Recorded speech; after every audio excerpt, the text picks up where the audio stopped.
సమయం పోనీక దేవుని దాసులకి మనం సమయం ఇద్దాం. మరి గత కొన్ని రోజులుగా ఆల్రెడీ మీకు చెప్తూనే ఉన్నాను మరి బ్రదర్ ఎల్విన్ బర్నబాస్ గురించి. మరి అతని నోటితోనే మనం అద్భుతమైన సాక్ష్యాన్ని వినబోతున్నాం. కాబట్టి ఎవరు ఇక అటు ఇటు కదలక తిరగక కొద్ది నిమిషాలు పిల్లలు ఎవరన్నా ఉంటే వారిని మీ ఆధీనంలో పెట్టుకోండి, అందుబాటులో పెట్టుకోండి, కదలనియొద్దు. స్క్రీన్ మీద చూపిస్తూ మీకు చక్కని సాక్ష్యాన్ని అందిస్తారు. గట్టిగా చప్పట్లు కొడుతూ మనం బ్రదర్ని ఆహ్వానిద్దాం. 115వ కీర్తన 12వ వాక్యము ఒకసారి చదవగలరు. యెహోవా మమ్మును మరచిపోలేదు, ఆయన మమ్మును ఆశీర్వదించును. హల్లెలూయా. దేవుడు ఈ 14 సంవత్సరాలు పునీత్ కుమార్ అన్న గారిని మర్చిపోలేదు. ఏ సమయంలో కూడా దేవాతి దేవుడు మన ఆత్మీయ యాత్రలో, మన కుటుంబ పరిస్థితుల్లో ఆయన మనల్ని మర్చిపోలేదు. నమ్మిన వారు ఒక్కసారి స్తోత్రాలు చెల్లిద్దాం. హల్లెలూయా. మనుషులు మర్చిపోవచ్చేమో కానీ, సంబంధాలు మర్చిపోవచ్చేమో కానీ, పక్కింటి వారు మర్చిపోవచ్చేమో కానీ, స్నేహితులు మర్చిపోవచ్చేమో కానీ, నిన్ను నన్ను సృజించిన ఆ దేవాతి దేవుడు మనల్ని మర్చిపోలేదు. హల్లెలూయా. ప్రియ మనిషి, నా జీవిత సాక్ష్యంలో వెళ్తున్నాను, నేను బాగా గమనించు. ఈ సాక్ష్యం ద్వారా ఖచ్చితంగా దేవుడు నీతో మాట్లాడుతున్నాడు. హల్లెలూయా. మరి దేవుని పరిచర్యలో ఒక సువార్తికుడుగా సజీవ సాక్ష్యము ఎక్కడైతే దేవుడు అవకాశం ఇస్తున్నారో చెప్పుటకు అక్కడికి వెళ్ళి మీకు కనపడుతున్న టీవీ ఏదైతే ఉన్నదో అందులో ప్రెజెంట్ చేస్తూ చెప్పడం జరుగుతుంది.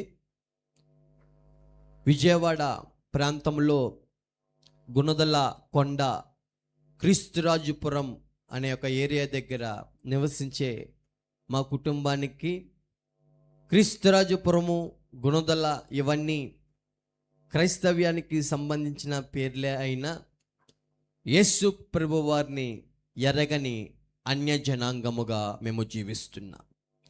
బంగారు సాయి కుమార్గా పిలువబడుతున్న నా జీవితంలో నా తల్లిదండ్రులు వారు ఎంతో కష్టముతో మమ్మల్ని పెంచుతూ వచ్చారు. అంటే ఎంతో కష్టపడి చెమట కారుస్తూ మమ్మల్ని పెంచేవారు అంటున్నాను. నేను మమ్మల్ని అంటున్నానంటే నాకంటే ముందుగా 2 ఆడపిల్లలు కూడా వారికి ఉన్నారు. ప్రియ దేవుని జనాంగమా, అంటే ముగ్గురం ఎంతమంది ఇప్పుడు ముగ్గురం అయి ఉన్నాము. కాబట్టి మా తల్లిదండ్రులు నేను బాగా చదువుకోవాలని ఆలోచన పడతా నన్ను ఎంతో అల్లారు ముద్దుగా పెంచుతూ ఒక పెద్ద స్కూల్లో, విజయవాడలో పెద్ద కాన్వెంట్ స్కూల్లో జాయిన్ చేస్తూ వచ్చారు. స్కూల్కు వెళ్తున్న మార్గము కాస్త చెడు స్నేహితులతో తిరిగే ఆ మార్గం వైపు నా అడుగులు వెళుతూ ఉన్నాయి. మరి తల్లిదండ్రులకి లోబడేవారు కాదు, తల్లిదండ్రులకి ఎదురు చెప్పేవారితో స్కూల్ మానేసి ఇష్టానుసారంగా రోడ్లన్నీ తిరిగి సాయంత్రం ఇంటికి వెళ్ళి అబద్ధము చెప్పే వారితో నా సహవాసం ఉంటుండగా నేను కూడా వారి వల్లే ప్రవర్తిస్తున్నాను. నా తల్లిదండ్రుల దగ్గర కష్టాన్ని చూస్తున్నాను. ఎవరి కష్టము? నా తల్లిదండ్రుల యొక్క కష్టము. కానీ గ్రహించట్లేదు వారు నా కొరకు ఎంతో పాటుపడుతున్నారని, నా భవిష్యత్తు కొరకు ఎంతో పాటుపడుతున్నారనే ఒక ఆలోచన అప్పుడు లేదు. స్నేహితులనే ఒక ఆలోచనతోనే నేను ఉంటున్నాను ఆ సమయం. అది అప్పుడు బాల్య దినం అనుకోండి, ఓహో వచ్చింది. 6వ క్లాసు 7వ క్లాస్ అంటే కొద్దో గొప్ప ఒక ఆలోచన అనేది ఉంటుంది కదా. ఆ మార్గంలో ఆ వయసులో చాలా చెడుగా జీవిస్తున్న సమయం అది, బూతుమాటలు ఆడుతున్న సమయం అది. యేసు ప్రభు వారిని ఎరగని అన్య జనాంగమే అయినా, పూజలు పునస్కారాలు చేసుకునే వ్యక్తులమే అయినా, ఏవండి దేవాతి దేవుడు ఆయన హస్తముతో ఆయన స్వరూపమందు మనుషుల్ని చేసుకొని ఉన్నారు కదా. ఆ నాశనకరమైన పరిస్థితుల్లో ఉంటున్న నా జీవితంలో నశించిపోతున్న ఆ పరిస్థితుల్లో ఉంటుండగా లేఖనాల్లో మనం చూసుకున్నట్లయితే నశించిన దాన్ని వెతికి రక్షించడానికి వచ్చిన దేవాతి దేవుడు మనిషి కుమారుడు యేసు ప్రభువారు ఏమండి నశించిన దాన్ని వెతికి రక్షించడానికి వచ్చిన్నారు. కాబట్టి నా బాల్య దినంలో నశించిపోతున్న పరిస్థితుల్లో ఒకరు క్రైస్తవులు యేసు నామాన్ని మోసుకుంటూ నా దగ్గరికి వచ్చారు. ఇక్కడ నేను చదివించిన లేఖనము మళ్ళీ మాట్లాడాలని ఉంది. ఏమను తెలుసా? ఆయన యెహోవా మమ్మును మరచిపోలేదు. ఆ బాల్య దినముల్లో ఉంటుండగా నశించిపోతున్న నా జీవితాన్ని బాగు చేయడానికి దేవాతి దేవుడు కొందరు క్రైస్తవులను ప్రేరేపించి నన్ను సండే స్కూల్కి తోలిపించారు. అంటే దేవుని మందిరానికి నేను వెళ్ళాను. ఎప్పుడు? బాల్య దినములో. బాల్య దినములో వెళ్తున్న సమయములో ఒక పిల్లవాడు ఎలా ఉండాలి, తల్లిదండ్రులకి ఎలాగా మర్యాద ఇవ్వాలి, సృష్టికర్తని ఎలా స్మరించుకోవాలో అక్కడ వాక్యము పిల్లలకి ఏదైతే చెప్తారో పరిశుద్ధమైన గ్రంథంలో ఉన్న వాక్యములు మాకు అర్థమయ్యేటట్టు ఎక్కడ దేవుని మందిరంలో చెప్తున్నారు. దేవుని మందిరంలో దేవుని మాటలు ఒక మనిషి పుట్టినప్పటి నుంచి తన శ్వాస విడిచే వరకు ఏ విధంగా జీవించాలో ఏమండి ఎక్కడ చెప్తారు? దేవుని మందిరములో కదా. ఒక పిల్లవాడైనా, ఒక యవనస్తుడైనా, ఒక పెళ్ళైన వ్యక్తి అయినా, పెళ్ళి కాని వారైనా ఎలా బ్రతకాలో ఎలా బ్రతకకూడదో నేర్పించే గొప్ప పాఠశాల దేవుని మందిరం. హల్లెలూయా. దేవుని మందిరానికి వెళ్తున్నాను అనే పేరుకే తప్ప నా బాల్యంలో దేవుని మాట వినపన్నా ఈ చెవితో విని ఈ చెవితో విడిచిపెట్టే స్వభావం, గారాబముతో పెరుగుతున్న వ్యక్తిని కాబట్టి వెంటనే లోబడే తత్వము నాలో ఉండేది కాదు. నోరు తెరిస్తే బూతులతో నింపబడే నా నోరు తల్లిదండ్రుల మాటని లెక్క చేయకుండా నా ఇష్టం అనే స్వభావంతో జీవిస్తున్న కార్యక్రమంలో సండే స్కూల్కి వెళ్తున్ననే పేరుకే తప్ప దేవుని మాటకి లోబడట్లేదు, ఆ మాట ప్రకారంగా జీవించట్లేదు. దేవుని మాటకి అవిధేయత చూపించే వ్యక్తిగా ఈ లోకమే శరణం అనుకుంటూ బ్రతుకుతున్న సమయంలో ఒక దినాన్న దేవుని సన్నిధికి వీపు చూపించి లోక స్నేహితులతో కలుస్తూ జీవిస్తున్న సమయము మెల్లమెల్లగా దొంగతనాలు అలవాటైనాయి. మరి దొంగతో సావాసం చేసేవాడు ఏమవుతాడు? దొంగే అవుతాడు. తిరుగుబోతుతో సావాసం చేసేవాడు తిరుగుబోతే అవుతాడు. కాబట్టి త్రాగుబోతుతో సావాసం చేసేవాడు త్రాగుబోతే, వ్యసనపరుడితో సావాసం చేసేవాడు ఖచ్చితంగా ఏమండి నేను కూడా ఏ కేటగిరీ ఇప్పుడు వరకు అయితే చెప్పుకుంటూ వచ్చానో అటువంటి కేటగిరీ ఉన్నవారితో నేను సావాసం చేస్తున్నాను. నేనేదో పెద్ద మంచోన్నని ప్రకటించట్లేదు ప్రియ దేవుని జనాంగమా. నాలో కూడా పాప స్వభావము ఏలుబడి చేస్తూ ఉన్నది. ఆ స్నేహితులతో తిరుగుతున్నాను కాబట్టి అటు రీతిగా నేను కూడా చెడిపోయిన వ్యక్తిగా జీవిస్తున్న కార్యక్రమంలో మెల్లమెల్లగా యవ్వన ప్రాయానికి వచ్చింది నా వయసు. ఆ యవ్వన ప్రాయంలో నన్ను ఎంతగానో ప్రభావితం చేసిన కొన్ని సంఘటనలు ఉన్నాయి. ఏమిటంటే లోకపరమైన సినిమాలో ప్రేమలు. ఏంటండి? సినిమా ప్రేమ. ఈ సినిమా ప్రేమే నా జీవితము ఏమండి నాశనం అయిపోవడానికి మొదటి మెట్టు అని నేను చెప్పడానికి నేను ఇష్టపడుతున్నాను. ఎందుకంటే ఆ సినిమాలో జరిగే కార్యక్రమాలన్నీ నిజాలనుకుంటూ ఒక భ్రమలో బ్రతుకుతున్న అజ్ఞానిని నేను. సినిమా ప్రేమను చూసి అబ్బా ప్రేమ అంటే ఇదే అనుకొని జీవిస్తున్న ఆలోచనలో ఆ సమయము, ఆ వయసు అట్రాక్షన్కు లోబడుతున్న వయసు, ఆకర్షణకు లోబడుతున్న వయసు. ఆ వయసులో 10వ తరగతి ఆ సమయంలో చదువుతున్నప్పుడు ఏమి జరుగుతుందంటే నేను ఒకరిని ప్రేమిస్తే బాగుంటుంది కదా అనే ఆశ నాలో రేగడం మొదలవుతుంది. ఏమి చూసి? సినిమాలు చూసి. సినిమాలు ప్రేమలు చూశాను, కానీ నా కళ్ళ ముందు కనపడుతున్న తల్లిదండ్రుల ప్రేమ నాకు ఆనాడు అర్థము కాలేదు. తల్లిదండ్రుల కంటే మించిన ప్రేమ, శాశ్వతమైన ప్రేమ, దేవుని ప్రేమని వీపు చూపించిన సందర్భం అది. యవ్వన ప్రాయములో ఈ లోక ప్రేమకి, ఒక ప్రేయసికి దాసునవుతున్న నా జీవితంలో ఆ ప్రేయసి ఒకరోజు ఏవండి ఈ విధంగా మాట్లాడారు. సినిమా హీరోతో హీరోయిన్ మాట్లాడిద్ది అప్పుడప్పుడు, నేను నిన్ను ప్రేమించట్లేదు అని. అదే మాట నాతో మాట్లాడారు. అలా మాట్లాడుతూ ఉంటుండగా నా జీవితంలో ఏమవుతుందంటే, ఇదిగో ప్రేమ విఫలమైంది కాబట్టి, ప్రేయసి దూరం అయిపోతుంది కాబట్టి జుట్టు పెంచుతూ ఒక పేరు పెట్టుకున్నాను. బెజవాడ బ్యాడ్ బాయ్ సాయి అని పేరు పెట్టుకొని నా అలంకరణ ఈ విధంగా మార్చి వేసుకుంటూ, నా శరీరం అంతా ఏమండి ఇష్టానుసారంగా పచ్చబొట్లు వేపించుకుంటూ, బ్లేళ్లతో నా శరీరము కోసుకోవడం జరుగుతుంది. ప్రేమ విఫలమైపోయిందని. ఈ ప్రేమ విఫలమైపోయింది కాబట్టి చేతులు కోసుకోవాలనే ఒక ఆలోచన సినిమాల్లోనే నేను చూస్తూ బాగా నేర్చుకున్న జీవితం.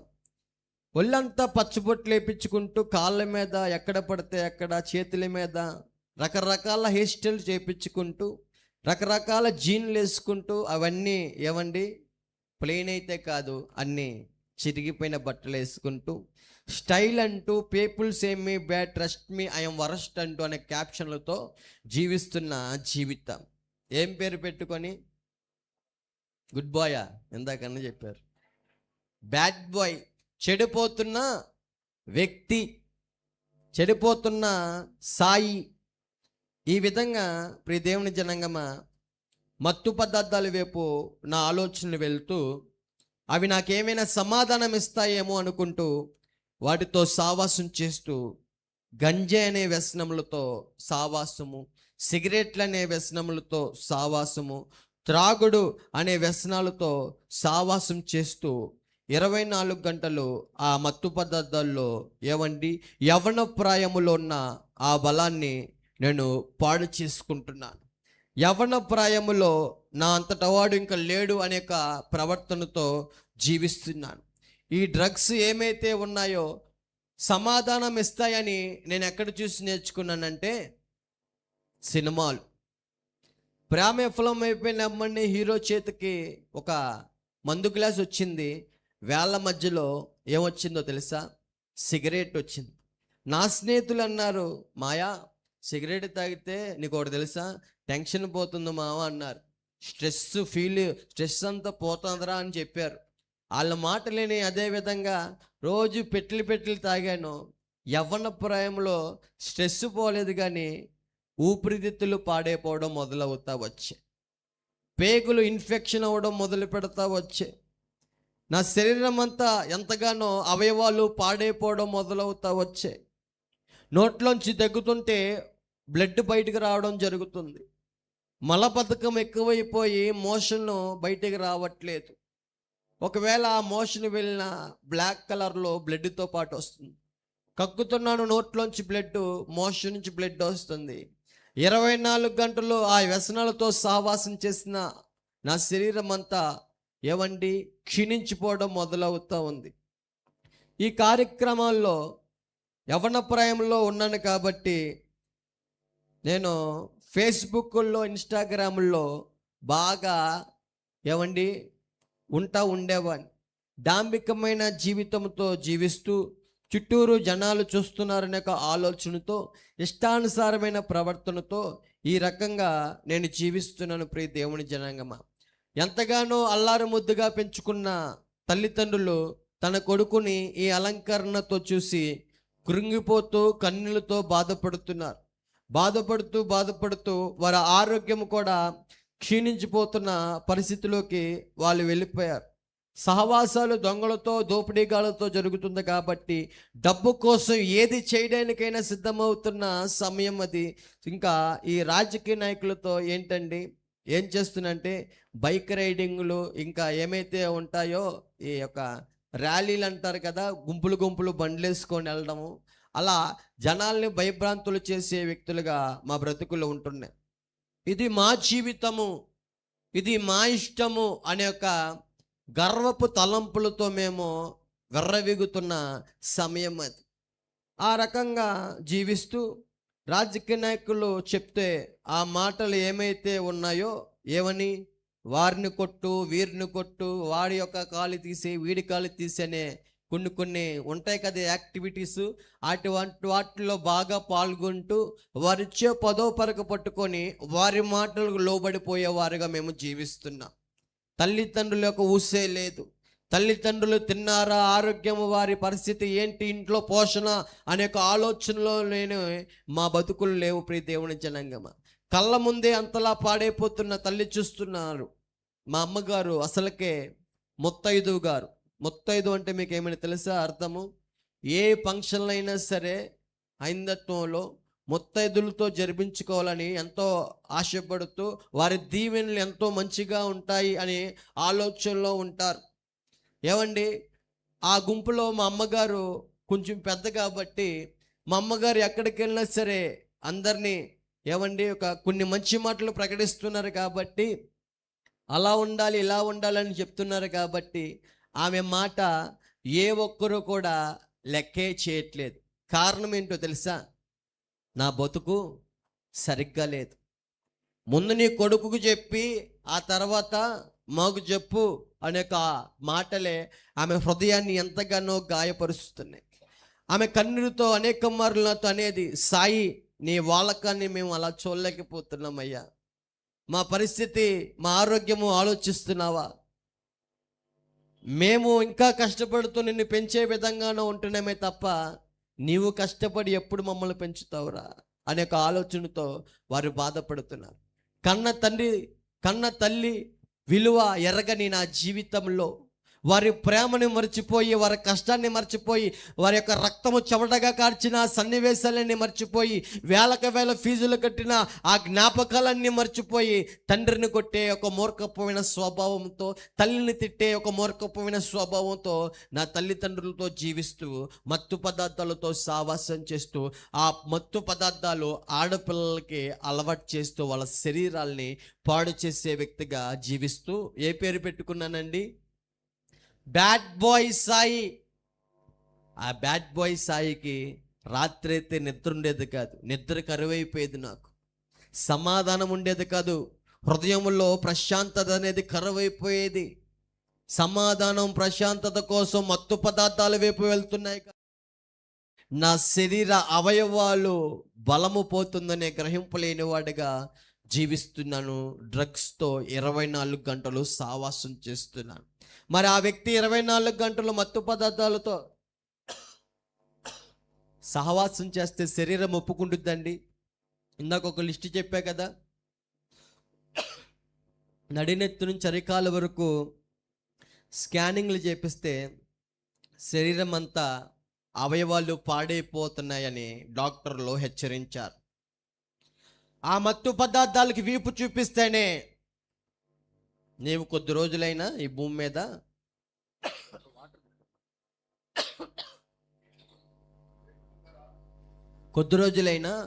నువ్వు ఉంటావయ్యా.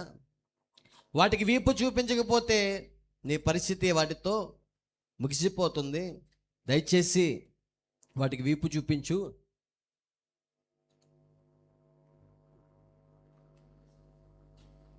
అని వారు అంటున్నారు. ఎవరు? డాక్టర్లు హెచ్చరిస్తున్నారు. డాక్టర్ల మాట ఖచ్చితంగా లోబడాలండి. ఎందుకంటే వారి మాట కానీ వినకపోతే మనము ఉండం కదా. ఆ పరిస్థితుల్లో నా బ్రతుకులో నేను అనుకునేవాడిని, డబ్బు ఉంది కదా, అక్రమంగా సంపాదించిన డబ్బు, గంజి అమ్మిన డబ్బు, మన దగ్గర డబ్బేం తక్కువ, ఆ డబ్బు నన్ను కాపాడిద్దేమో అనుకున్నాను. ఆ డబ్బు నాకు ఆరోగ్యం ఇచ్చిద్దేమో అనుకుంటున్నాను. ఆ డబ్బు నాకు ప్రశాంతత ఇచ్చిద్దేమో అనుకుంటున్నాను. అక్రమంగా ఏమండి జనాల్ని బాధ పెట్టి ఇబ్బంది పెట్టి అక్రమంగా దొంగతనాలు చేసిన డబ్బులు ఉంది, కానీ హృదయంలో ప్రశాంతత అనేది కరువైపోయింది. ప్రతి దేవుని జనాంగమ్మ, అటువంటి పరిస్థితుల్లో బలమున్నప్పుడు చుట్టూరు ఉన్న స్నేహితులు బలహీనం అయిపోయిన తర్వాత ఏ ఒక్కరు కూడా కానరావట్లేదు. నేను రీల్స్లో చూసి ఫ్రెండ్షిప్ ఫర్ ఎవర్ సూపర్ అనుకున్నాను, కానీ రియాలిటీలోకి వచ్చాక స్నేహితులు స్వభావాలు అర్థమవుతున్నా సరే గ్రహించలేని అజ్ఞానిగా జీవిస్తున్నాను. స్నేహితులే సర్వస్వం అనుకున్నాను. స్నేహితులు నాకు ఏది జరిగినా వచ్చేస్తారనుకున్నాను. నా వెనకమాల బలం ఉంది కదా, నా వెనకమాల రాజకీయ నాయకులు అండదండలు ఉన్నాయి కదా, మనకేంటి అనుకుంటూ వెర్రవిగుతూ జీవించాను. మరి గంజా అమ్మితే ప్రభుత్వం ఒప్పుకుంటుందండి? పోలీసు వారు ఒప్పుకుంటారా నేను చేసే పనులకి? వారు కొట్టే విధానము చాలా దారుణంగా ఉండేది. కళ్ళల్లో మిర్చి రసం పిండుతూ ఉండేవారు. నడినెత్తి నుంచి అరికాళ్ళ వరకు మా బ్యాచ్కి మామూలుగా కొట్టేవాళ్ళు కాదు, కోటింగ్ కొట్టి కొట్టి వాళ్ళ చేతుల్లో నొప్పి వచ్చేవి, కానీ మాలో మార్పు అనేది కరువైపోయింది. మూర్ఖత్వం అనేది ఇంకా పెరగడం మొదలైంది. బ్లేడ్లతో సావాసం చేసేవాళ్ళం కాబట్టి కొండల్లోనూ మనుషులు లేని ప్రాంతంలో సంచారం చేసే జీవితాలు, చీకటి ప్రాంతాల్లో సమాధుల మధ్య సంచారం చేసే జీవితాలు, సమాధుల్లోనే పడుకునే జీవితాలు, మా శరీరాల్ని రాళ్లతో గాయపరుచుకునే జీవితాలు, కాళ్ళకి చేతులకి అనేక మార్లు సంఖ్యలు వేసిన, అంటే అనేక మార్లు పోలీస్ స్టేషన్లకి వెళ్ళిన వాటిని మేము తుత్రీలుగా తెంపేసుకునే జీవితాలు. ఏ ఒక్కరూ కూడా సాధుపరచలేని పరిస్థితుల్లో మా జీవితము నాశనం అయిపోతూ ఉండగా ఆయన నన్ను మర్చిపోలేదు. చప్పట్లు కొడదాం ఒకసారి. ఆయన నన్ను మర్చిపోలేదు, యెహోవా నన్ను మర్చిపోలేదు. ఒక క్రైస్తవుని ప్రేరేపించి ఆ క్రైస్తవుడు యేసు అనే నామాన్ని మోసుకుంటూ నా దగ్గరికి వచ్చాడు. ఆ క్రైస్తవుడు యేసు ప్రభువాన్ని ఎరగక మునుపు సూర్యనారాయణగా పిలువబడుతున్న నా స్నేహితుడు. ఆ స్నేహితుడు అంటున్నాడు, అయ్యా సాయి, మనం జీవించిన ఈ లోకపు జీవితము, మనం జీవిస్తున్న సమాధానము మత్తులో దొరుకుతుందనే భ్రమలో, ఆ పాపపు తలంపుల్లోనూ వ్యభిచార గృహాల్లోనూ ఆనందం ఉండుద్దనుకుంటూ మన శరీరంలో ఉన్న బలాన్ని ఎంతగానో మనం పోగొట్టుకుంటా ఉన్నాం. నా జీవితం అలాగనే పాడైపోయింది. ఏ ఒక్కరు కూడా సాధుపరచలేని పరిస్థితి. ఇదిగో నజరేయుడైన యేసు ప్రభువారు నా జీవితాన్ని మార్చారు. ఆయన నీ జీవితాన్ని కూడా బాగు చేయగలడు, మార్చగలడు, మార్పు చెందించగలరు. ఒక్క అవకాశం దేవుని మందిరానికి ఇస్తావా, దేవుని సన్నిధికి ఇస్తావా, దేవునికి ఇస్తావా అనుకుంటూ ఆ క్రైస్తవుడు, మార్పు చెందిన ఆ క్రైస్తవుడు మాట్లాడుతున్న మాటలు అంటున్నాడు. నీ శరీరం అంతా ఎంతగానో పాడైపోయింది కదా, నీ ఊపిరితిత్తులు పాడైపోయినాయి కదా, నీ అవయవాలన్నీ పాడైపోయినాయి కదా, ఎటో ప్రాకులాడుతున్నావు కదా, ఆరోగ్యము దయచేవాడు పరమ వైద్యుడు యేసు ప్రభువారు ఉన్నారు, ఆయన వద్దకు వస్తావా అని. మనం అనుకున్నట్టు డబ్బులో లేదురా, మనం అనుకున్నట్టు పేరు ప్రత్యేకలు డాంబికమైన జీవితంలో చుట్టూరు 100 మంది కుర్రోళ్ళు ఉంటే అందులో ఆనందం అనుకున్నాం, కానీ అవి ఆనందం కావు సాయి. నిజమైన ఆనందం ఒకటి ఉంది మనిషికి. ఎక్కడండి? ఆయన సన్నిధిలో సంపూర్ణమైన ఆనందము. దేవుని సన్నిధికి రమ్మన్నాడు ఆ స్నేహితుడు, క్రైస్తవుడు. ఇక్కడ ఆనాడు నాకు గ్రహింపు రాలేదు ప్రియ దేవుని జనాంగమా. దేవుడు ఆ నాశనకరమైన స్థితిలో నన్ను ఉంచక నన్ను బాగు చేయడానికి ఏమండి ఒక క్రైస్తవుని ప్రేరేపిస్తున్నాడే అనే ఆలోచన నాకు లేదు. పైగా ఏమంటున్నానంటే, ఒరే నా జీవితంలో నేను చేసే భక్తి విధానం, నా పద్ధతులు, మా యొక్క దీక్షమాలలో నా అలంకరణ, శివరాత్రి వస్తే నేను ఏ విధంగా ప్రవర్తిస్తానో, నా పొట్ట మీద ఎటువంటి పచ్చబొట్టు ఉంటుందో అనేక మార్లు నువ్వు చూసిన వ్యక్తివి కదా. నేను శివరాత్రి వస్తే ఏ విధంగా ప్రవర్తిస్తానో నీకు తెలుసు కదా. ఏ విధంగా నన్ను అడగాలనుకుంటున్నావు రా, చర్చికి రామని. పోరా పో, హల్లెలూయా బ్యాచిగా అని తిడుతున్నాను. నిజమే, నా నోరు తెరిస్తే శివనామమే ఎప్పుడు ఆడుతూ ఉండేది. ఈ అలంకరణ వేసుకుంటూ శివరాత్రి పూట వెళ్ళి స్నానాలు చేస్తూ ఉండేవాడిని నేను. తుమ్మితే ఎవరైనా హచ్ అని అమ్మ అని పలికేవారు, నేనేమో శివనామ స్మరణమే పలుకుతూ ఒక అఘోరలాగా నడినెత్తి నుంచి అరికాల వరకు ఆ గెటప్ నేను వేసేసుకుంటా ఉండేవాడిని. ప్రియ దేవుని జనాంగమా, మరి ఈ విధంగా భక్తి చేస్తున్న నా దగ్గరికి ఒక క్రైస్తవుడు వచ్చి యేసు ప్రభు వారి గురించి చెప్తే వెనువెంటనే లోబడిపోతానా? ఏమంట? నీ దేవుడు నీ గొప్ప, తర్వాత నా దేవుడు నా గొప్ప అనే మాటలు వస్తాయి కదా. క్రైస్తవం గురించి లోకమంతా అనుకుంటుంది ఏమని? ఇదంతా మత మార్పిడి, తెల్లోళ్ళ దేవుడు, వేరే దేశమని రకరకాలుగా మాట్లాడుతూ బురద జల్లుతారు కదండి. ఆ గుంపులో నేను కూడా ఒక్కనే. దైవజనులు ఎంతో ప్రయాసపడుతూ వాళ్ళ కుటుంబాలను విడిచి, వాళ్ళ కుటుంబంలో సౌకర్యాల్ని మరిచి, వారి కుటుంబాల్లో అక్కర్లు మరిచి, సంఘమే కుటుంబంగా జీవిస్తూ కన్నీరు కారుస్తూ ఎంతో ప్రయాసపడుతూ వేదన చెందుతున్న దైవజనుల యొక్క ప్రయాస ఎరగని అజ్ఞానిగా జీవిస్తున్నాను. ఆ సమయంలో నేను దైవజనులు ఎంతో ప్రయాసపడుతుంటే నేనేమంటాను? తెల్లోళ్ళ దేవుడు, మత మార్పిడి అనే మాటలతో వారిని గాయం చేస్తూ జీవిస్తూ డిసెంబర్ 25 తారీఖు ఓహో యేసు ప్రభు పుట్టాడా, 24వ తారీఖు నేను పుట్టానురా అంటే ఏంటో తెలుసా అర్థం? ఫస్ట్ నేను పుట్టాకే 24, సెకండ్ ఆయన పుట్టాడు అని ఎక్కిరిస్తున్నానండి. క్రైస్తవులు వెళ్తూ ఉంటుంటే ఏవండి మాటలతో వాళ్ళని కృంగదీయడం, మా స్నేహితుల్లో ఎవరైనా చర్చికి వెళ్తూ ఉంటుంటే వారిని వెక్కిరించే తత్వముగా జీవిస్తున్నాను. అయినా అంత ఎక్కిరిస్తున్న ఆ స్నేహితుడు అంటున్నాడు ఏమనో తెలుసా? సాయి, దేవుడు స్వస్థపరుస్తాడయ్యా, దయచేసి నా మాట విను అని. బంధుప్రియులు ఏమంటారు చెప్పండి? ఆ వ్యక్తి జీవితం చూసి, అరే నీతో పాటు తిరిగి చూసావా, వాడు నీతో పాటు తిరిగి ఇష్టానుసారంగా వాడి జీవితం నాశనం చేసుకున్నాడు చూసావా? ఆ నాశనమైన జీవితాన్ని యేసుప్రభు వారు బాగు చేశారు. నీ బ్రతుకు కూడా యేసుప్రభు వారు బాగు చేయగలడు. వెళ్ళి మందిరంలో వానితో పాటు సహవాసం చేయి అని బంధుప్రియులు అంటున్నారు ఆ మాటలు. బంధుప్రియులకు నేను నచ్చేవాడిని కాదు, ఎందుకంటే వాళ్ళ మాట లెక్కే చేసేవాడిని కాదు. అన్నం పెట్టే మా అమ్మ నాన్నే మాట లెక్క చేయను, మీ మాట ఎలా లెక్క చెప్తా అనుకుంటూ నోరు తెరిచి బూతులు మాట్లాడుతూ వాళ్ళు బాధ పెడతా ఉండేవాళ్ళు. మరి అలా అంటున్నప్పుడు వాళ్ళు అనుకునే వాళ్ళంట, ఎప్పుడు చచ్చిపోతావురా సాయి, నువ్వు భూమి మీద భారం, నువ్వు అనవసరంగా నీ బట్టి అనేక మంది యవనస్తులు పాడైపోతున్నారు. ఏమండి, ఆడపిల్లలకి అలవాటు చేసి వ్యసనాలు, మత్తు పదార్థాలు, వాళ్ళ శరీరాన్ని చెరిచే వ్యక్తిగా జీవిస్తున్నాను.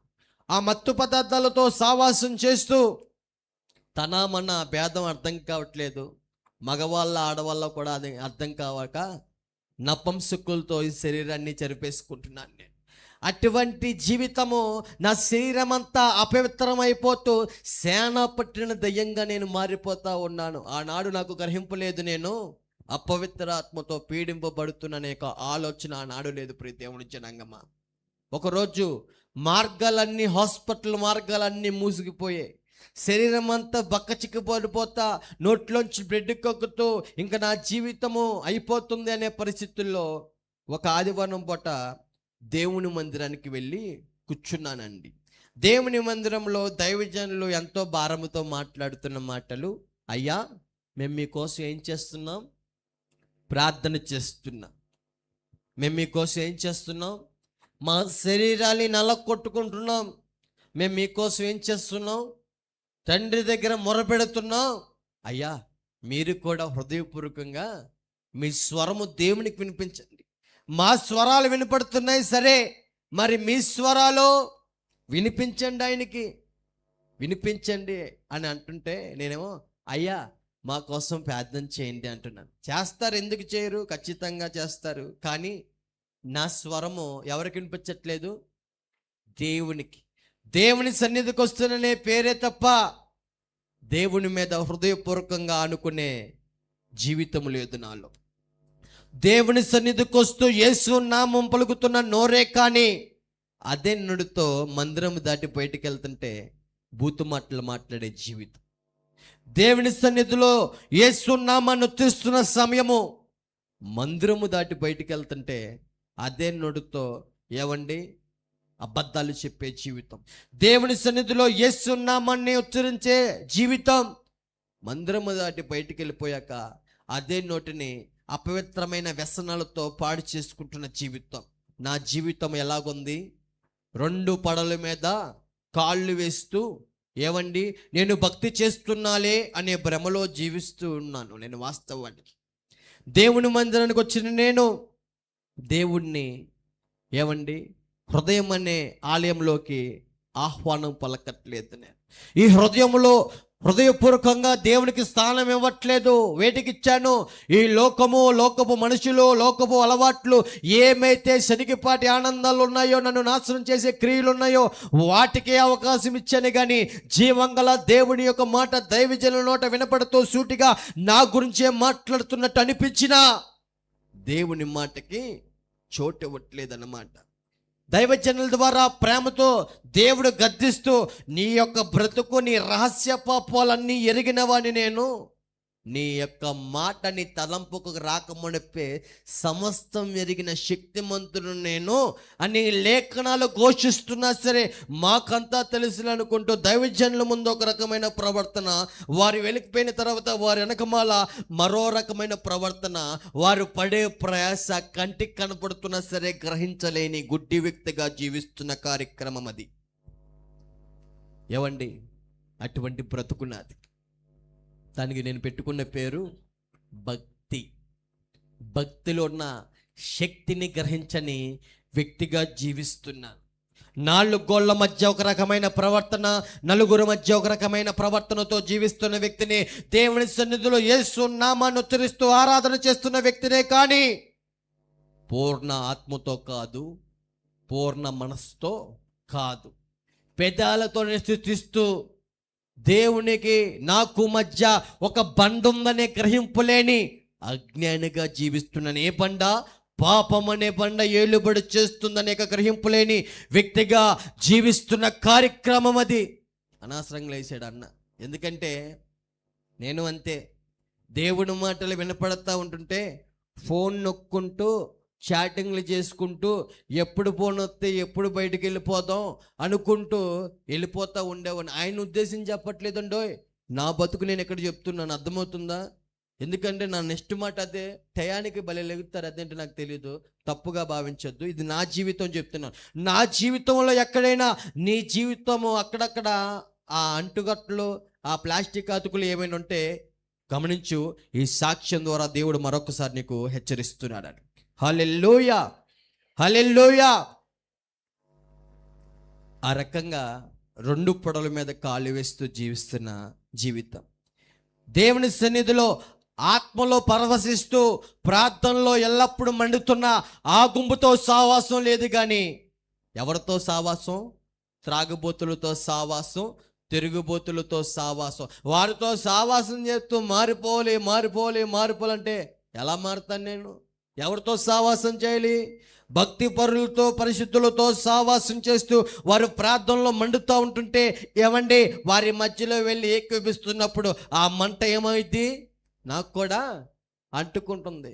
కానీ నేనేం చేస్తున్నాను తెలుసా? ఫ్యాన్ కింద చైర్లో కూర్చోడానికి ఇబ్బంది పడిపోతూ ఎంతసేపు చెప్తారో ఈ అయ్యగారు వెళ్ళిపోతాయి బోలా అనుకుంటూ 100 సార్లు టైం చూస్తున్న బ్రతుకు. పాపం అయ్యగారేమో వీళ్ళు ఎలాగో తొందరగా రారు కానీ లేటుగా వస్తారు కదా, ఒక 10 నిమిషాలు ఎక్స్ట్రా అని చెప్తాం. ఆ మాట ఏమైనా జీవంగల మాట వారి జీవితాన్ని బాగు చేస్తుందేమో అనే ఆశతో, ప్రయాసతో వారు ఉంటున్నారు. నేనేమో దేవుని సన్నిధికి ఒక క్రమము, ఒక పద్ధతి ఉండేది కాదు. ఆరాధన 7ంటికైతే నేను వచ్చే సమయం ఎప్పుడో తెలుసా? 9, 9:30, 10. ఆఖర ఆమెను చెప్పే మొదట వచ్చేసి వచ్చానయ్య గారు. ఎందుకు ఉపయోగం? ఎవరి గురించి రావాలండి దేవుని సన్నిధికి? నా జీవితం గురించి రావాలి. నా జీవితము బాగుపడాలి. దేవుడు నాతో మాట్లాడతాడు అనే ఆశతో, ఆలోచనతో రావాలి. దేవుని సన్నిధిలోనే సంపూర్ణమైన సంతోషం అనే ఆలోచనతో రావాలి. దేవుని మాత్రే ఆశ్రయము అనే ఆలోచనతో రావాలి. నా ఆశ్రయ దుర్గమో దేవుని సన్నిధిని ఆలోచించడంతో రావాలి. దైవజనుల కోసం కాదుగా. ఎవరి కోసం? నా కోసం రావాలి, నా మార్పు కోసం, నా బాగు కోసం రావాలి. ఏవండి, ఆనాడు దేవుని విలువ అర్థం కాని, దేవుని త్యాగం అర్థం కాని మురుకునండి నేను. దేవుడు సిలువ మీద 6 గంటల, ఉదయం 9 గంటల నుంచి మధ్యాహ్నం 3 వరకు సిలువ మీదే వేలాడుతూ ఆకాశానికి భూమికి మధ్యలో, ఏవండి, ఆ సిలువ మీదే వేలాడుతున్న ఆ సందర్భాలు చెప్తున్నా ఈ చెవితో విని ఈ చెవితో విడిచిపెట్టేసేవాడినే తప్ప, అయ్యో దేవాతి దేవుడు 6 గంటలు ఆకాశానికి భూమికి మధ్య సిలువ మీద ఎలా వేలాడారు అనే ఆలోచనలో ప్రాక్టికల్గా నేను లేను. కానీ అదేంటో 2 గంటలు దేవుని సన్నిధిలో కూర్చోవాలంటే విపరీతమైన ఆలోచనలు. అదే చూడండి, ఫోన్ నొక్కోమంటే గంటలు టైం వేచి ఉన్నాను. అప్పుడు నేను ముసలమ్మ ముచ్చట్ల దగ్గర కూర్చోమని చెప్పండి, స్నేహితుల దగ్గర గోళ్ళ మీద టైం వేచి ఉన్నాం. బైక్ రైడింగ్లు చేయమని చెప్పండి, టైం వేచి ఉన్నాం.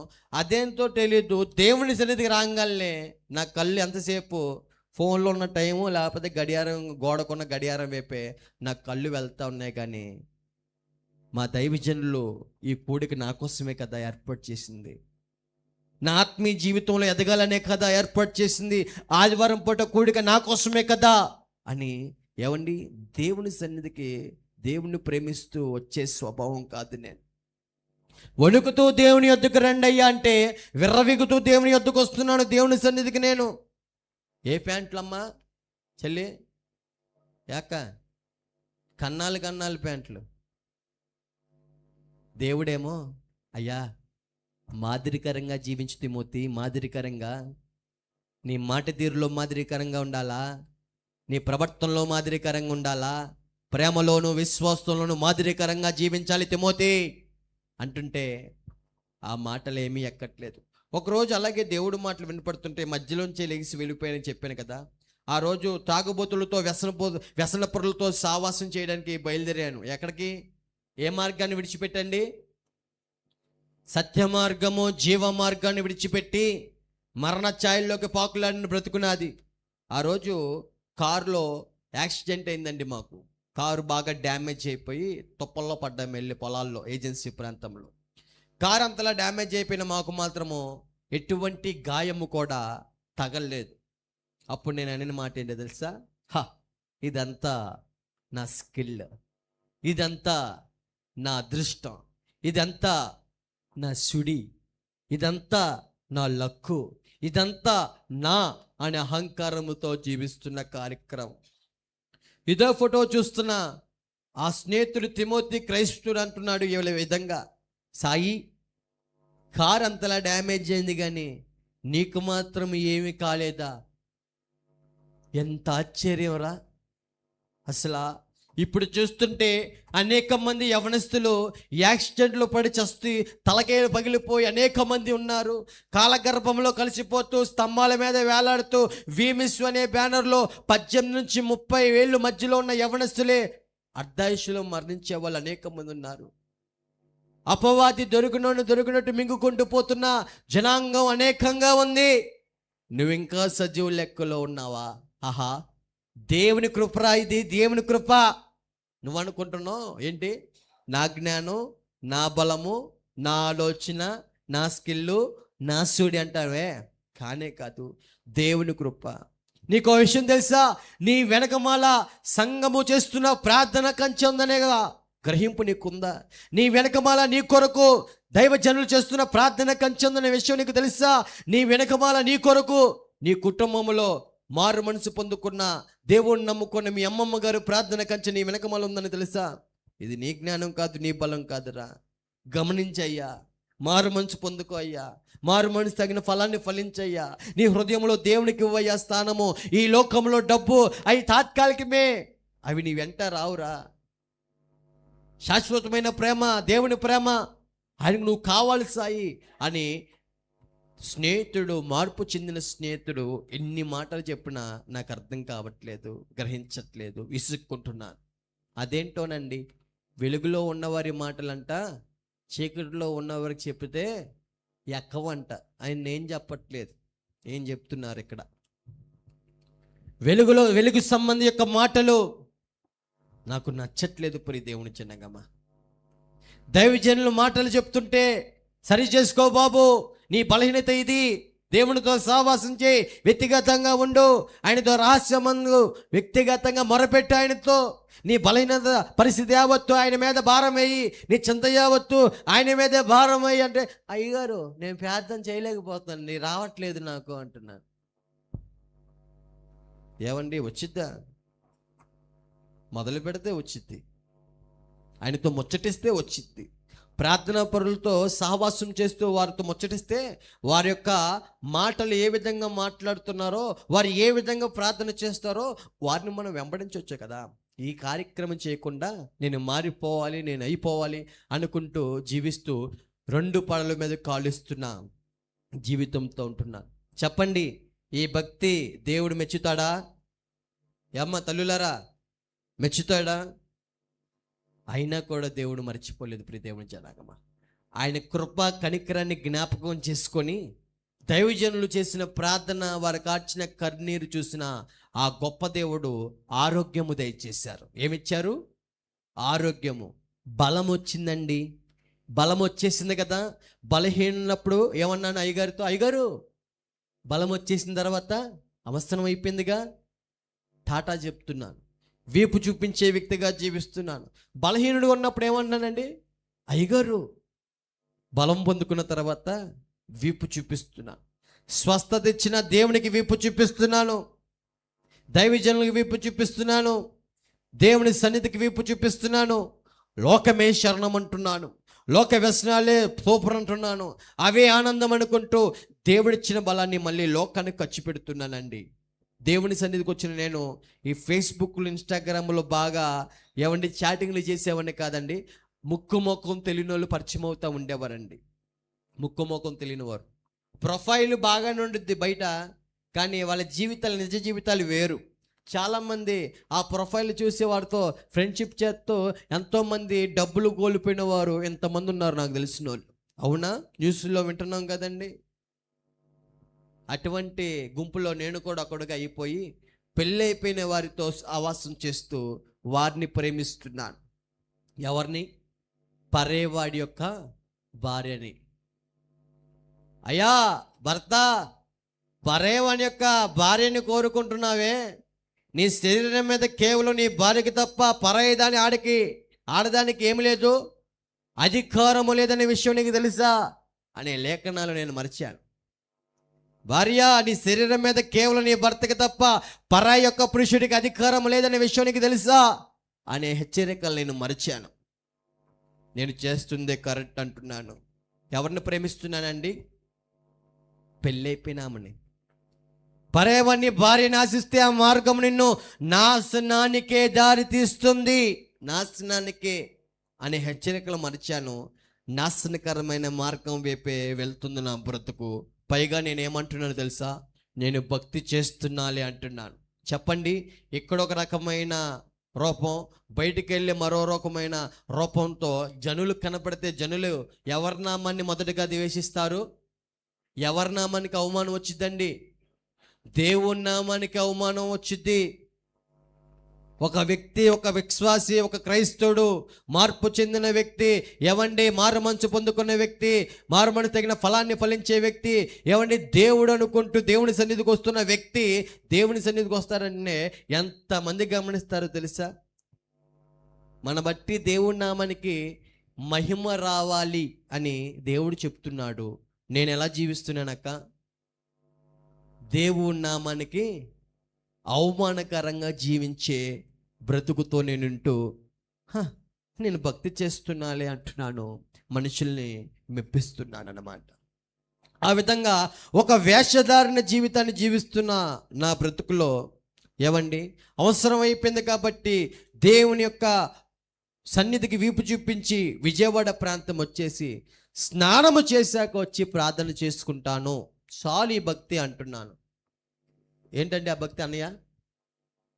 స్నానం చేయడం, ప్రార్థన చేసుకుందాం చాలులే అంటున్నాను. పరిశుద్ధమైన గ్రంథము నా చేతిలో ఉన్నదండోయ్, దైవజనులు ఇచ్చారు. పరిశుద్ధమైన గ్రంథము ఎక్కడుండేదంటే మూల ఉండేది.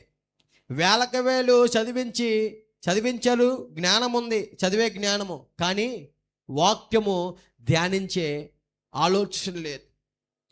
దేవునితో సావాసము చేసే జీవంగల మాటల వైపు నా చూపులు లేవు, కానీ నా ఫోన్ మీద ఎంతసేపు ఆ రీల్స్ స్క్రోల్ చేసుకోవడమే సరిపోతుంది.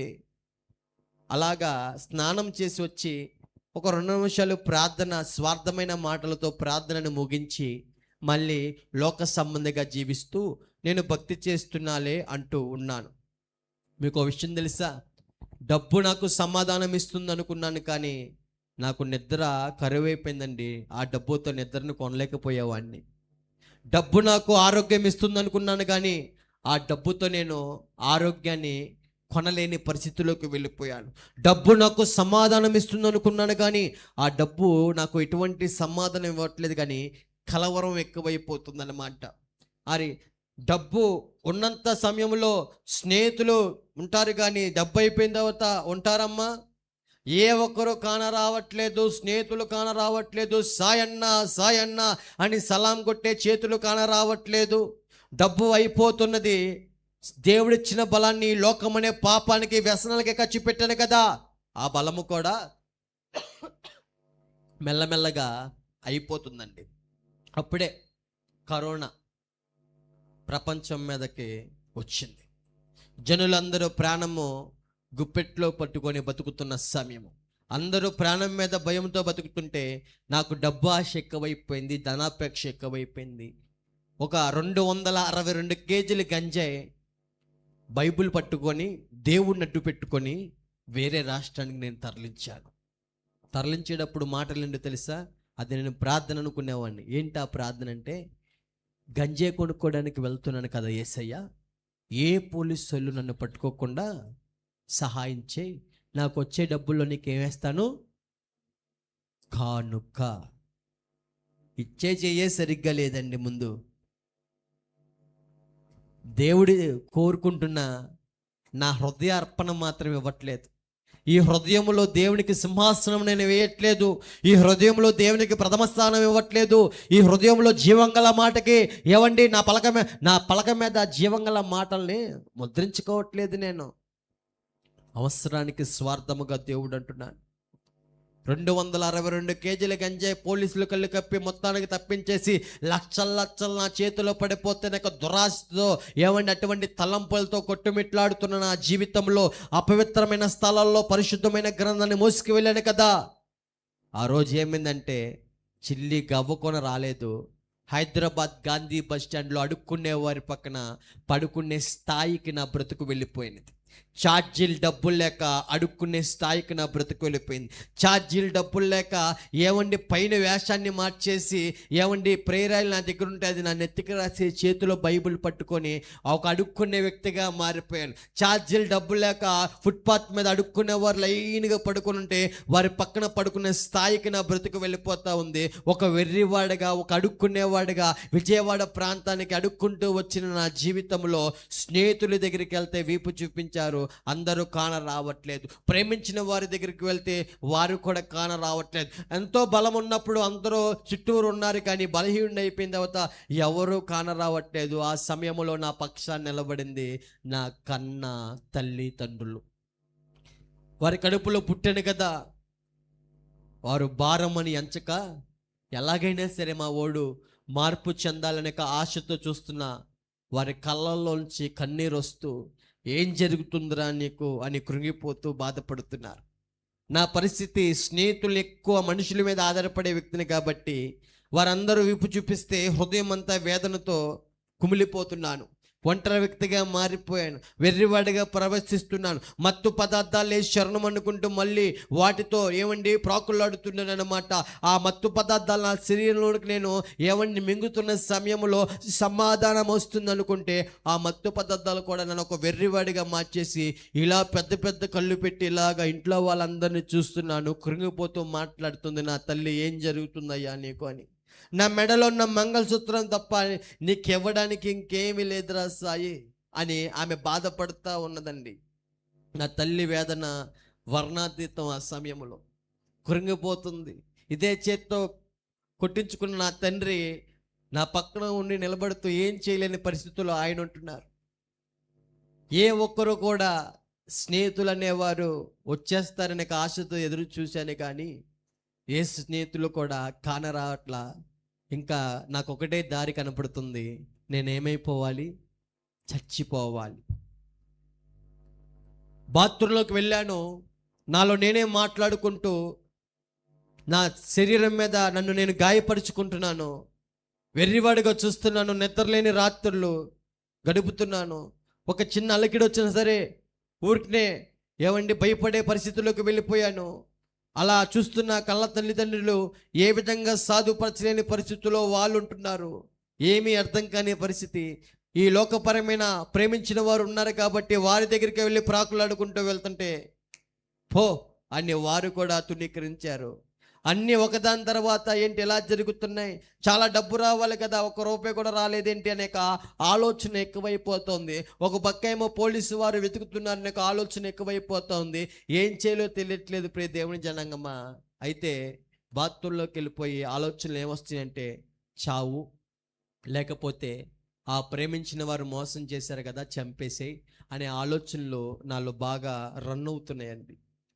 ఎవరు కూడా ఆ సమయంలో నా దగ్గర లేరు.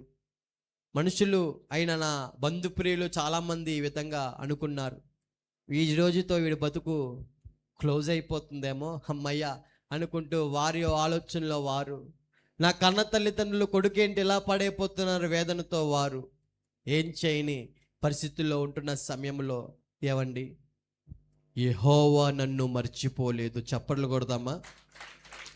ఆయన నన్ను మర్చిపోలేదు. ఒక క్రైస్తవురాల్ని నా దగ్గరికి తోలుకొని తీసుకొచ్చారు దేవుడు. ఆమె అంటున్నారు, ప్రార్థన చేసుకో, దేవునితో మొరపెట్టు, దేవుని తట్టు తిరుగు, ప్రార్థన చేయనే మాటలు నాకు వినపడుతున్నాయి. ఆనాడు గోడ తట్టు తిరిగి చేసిన ప్రార్థన ఎలా చేశానో నాకే తెలియదు, కానీ నా నోట్లోంచి వస్తున్న మాటలు ఏంటంటే, దేవునికి వ్యతిరేకంగా జీవించిన బ్రతుకు ఏదైతే ఉన్నదో, ఆ పాపపు క్రియలు ఏమైతే ఉన్నాయో, ఆ వ్యసనపు క్రియలు ఏమైతే ఉన్నాయో, అపవిత్రమైన క్రియలు ఏమైతే ఉన్నాయో, ప్రతీది ఏవి దాచక గోడ తట్టు తిరిగి ప్రార్థన చేస్తూ ఆ పాపమును ఒప్పుకుంటూ నేను ఇదయ్యా, నేను పాపినయ్యా, నేను పాపము చేశానయ్యా అని ఏడుస్తున్నాను. నా కంట్లోంచి కన్నీళ్ళు రావడం మొదలవుతున్నాయి. మెల్లమెల్లగా కంట్లోంచి నీళ్ళు వస్తున్నాయి. ఆ సమయంలో ఆఖరిగా యేసు నామములో ప్రార్థన అడిగి వేడుకుంటున్నాము తండ్రి, ఆమెనని ఎప్పుడైతే ఈ నోటి నుంచి ఆమెననే మాట పలికిందో, ఒక్కసారిగా బరువుగా ఉన్న హృదయం అంతా తేలిక స్వభావం లేపు దేవుడు నడిపించడం మొదలు పెడతా వచ్చారు. ఒక్కసారిగా బరువుగున్న శరీరం అంతా తేలికైపోవడం మొదలవుతుంది. ఒక్కసారిగా వెర్రివాడిగా నిద్రలేక ఇలా చూస్తున్న కళ్ళన్నీ ఒక్కసారిగా నార్మల్ పొజిషన్లోకి వచ్చి నాలో నేను ఆలోచించుకుంటూ అనుకుంటున్నాను, కొద్ది నిమిషాల మట్టుకు బాత్రూంలో ఒక వెర్రివాడిగా ప్రవర్తించిన నా జీవితంలో, వెర్రివాడిగా చూస్తున్న పరిస్థితుల్లో ఇప్పుడేంటి నా హృదయం ఎంత తేలికైపోయింది. ఈ యొక్క తేలికైన అనుభవం నా జీవితంలో ఎప్పుడూ నాకు ఎదురవ్వలేదు కదా. ఈ తేలికైన జీవితము, ఈ యొక్క అనుభవము నా మత్తు పదార్థాలతో సహవాసం చేసే కానీ ఎదురవ్వలేదు కదా. మాదక ద్రవ్యాలతో సహవాసం చేశాను కానీ ఎదురవ్వలేదు కదా. వైన్ షాపు బారులతో సహవాసం చేశాను కానీ ఎదురవ్వలేదు కదా. వ్యభిచార గృహాల్లో వ్యభిచారులతో సహవాసం చేశాను, ఎదురవ్వలేదు కదా. డబ్బుతో సహవాసం చేశాను, ఎదురవ్వలేదు కదా. డాంబికమైన జీవితంతో జనాలను వేసుకొని జీవించని ఎదురవ్వలేదు కదా. ఈ అనుభవం ఏంటి ఇంత కొత్తగా, ఇంత ప్రశాంతంగా ఉంది నా జీవితము. కొద్ది నిమిషాల మట్టుకు వెర్రివాడిగా పిచ్చివాడిగా కేకలు వేసుకుంటూ నా శరీరాన్ని గాయపరుచుకుంటున్న వ్యక్తిని కదా బాత్రూంలో. దేవుడు నాలాంటి పాపిష్టి వాడి ప్రార్థన ఆలకించాడా అనుకుంటూ దేవుని మందిరానికి వెళ్ళి, కల్వరి ఇమ్మాన్యుయల్ మినిస్ట్రీస్ అనే మందిరానికి వెళ్ళి అలాగే చివర కూర్చొని ఆలోచిస్తున్నానండి. అయ్యా రేపు నీది కాదయ్యా, నీ దీపం ఇంకా వెలుగుతుంది నీ గుడారములో. దీపం ఉన్నప్పుడే ఆ గుడారాన్ని సరి చేసుకోమంటున్నాడు దేవుడు.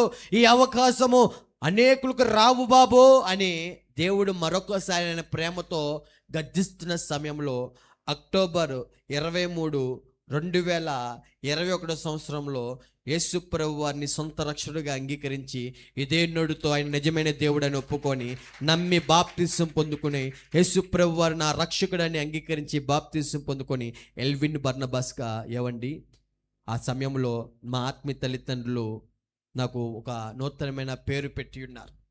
డానియల్ ఆనంద్ గారు, కమల కుమారి గారు. నా జీవితము ఆత్మీయ స్థితిలో దేవుని మార్గంలో ఉండడానికి దేవుడు వారిని ఏర్పరచుకొని వారి ద్వారా అనేక విషయాలు, దేవుడి విషయాలు నాకు నేర్పించడం మొదలు పెడతా వచ్చారు. ఒకప్పుడు ఇదే నోటితో బాధ పెట్టిన నేను దైవజనుల్ని వారి యొక్క ప్రయాస ఏంటో అర్థమయ్యేలాగా తెలియజేశారు. వారికి ఇచ్చిన బహుమానము దేవుడు నాకు ఏ విధంగా ప్రభావితం చేశారంటే, ఒక భక్తులు జీవిత చరిత్ర నన్ను ప్రభావితం చేసింది. యేసన్న గారి జీవిత చరిత్ర.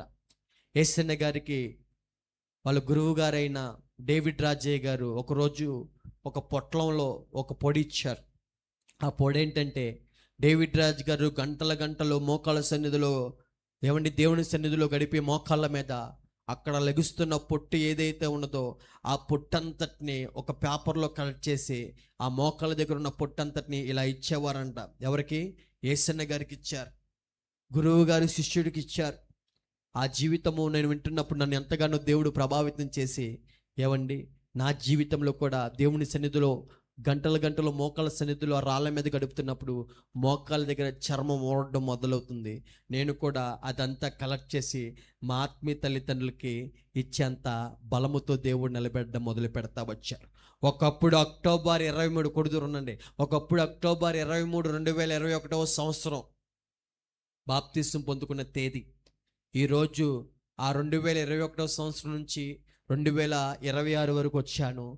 తేదీ ఫిబ్రవరి 24, సమయము 10:40 కావస్తుంది.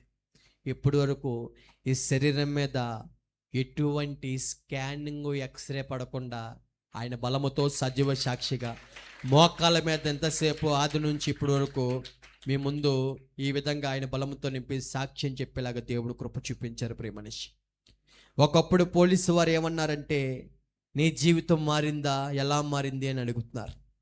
నేను ఒకటే చెప్పాను, నా జీవితం ఎవరూ సాధుపరచలేకపోయారయ్యా. నా జీవితాన్ని ఇదిగో జీవంగల వాక్కు, దేవుని మాట మాత్రమే నా జీవితాన్ని బాగు చేసింది. నన్నే కాదు, అనేక మంది జీవితాలు, అనేక మంది పాడైపోయిన బ్రతుకుల్ని బాగు చేయవాడు నజరేయుడైన యేసుక్రీస్తు మాత్రమే. ఎప్పుడు చెప్తున్నామ్మా చప్పట్లో దేవునికి. హల్లెలూయా.